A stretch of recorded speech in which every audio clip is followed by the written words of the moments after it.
tentang apa namanya? Konsinyering. Iya, konsinyering, kenapa sih? Ya sebenarnya rapat konsinyering ini kita sudah lakukan sebagai semacam tradisi lah di periode ini ya. Sebelum kita membahas ke rapat formal, kalau misalnya bahannya banyak, terus kemudian penting, strategis gitu, ya semacam peraturan KPU, peraturan Bawaslu, terus kalau misalnya undang-undang kemarin ada undang-undang ASN segala macam, tapi pasti kami dahului dengan konsinyering.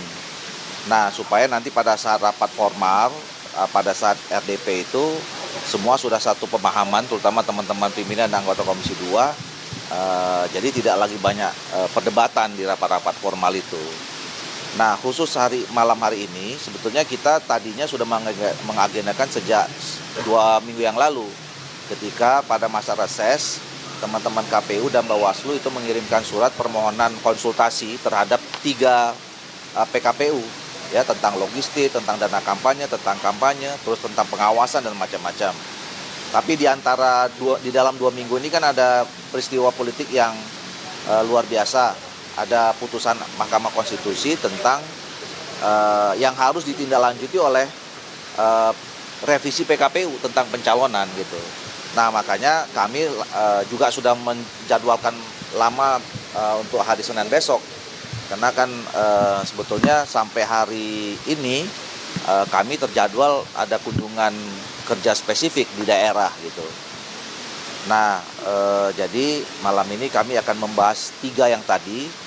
Nah, tapi khusus untuk yang revisi PKPU nomor 8 itu, tadinya sih kita tidak akan bahas sekarang karena itu sudah final sebetulnya. Kami sudah baca bahwa draft yang disampaikan oleh teman-teman KPU itu sudah sesuai dengan landasan hukumnya adalah putusan Mahkamah Konstitusi 60 dan 70 bulat, ya, utuh gitu.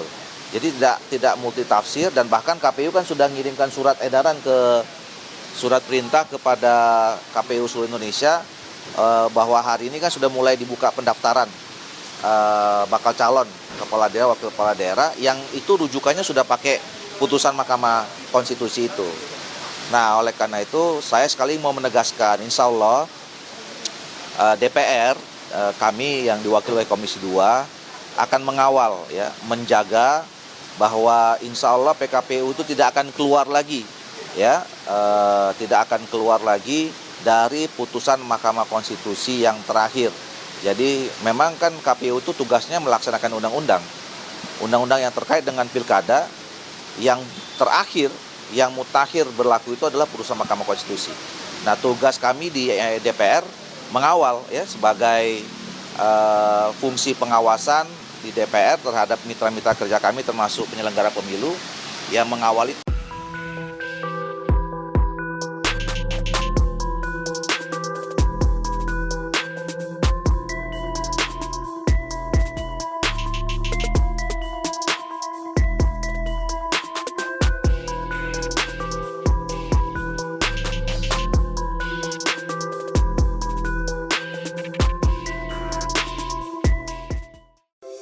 Di antara banyak sumber informasi, kami layak dipercaya.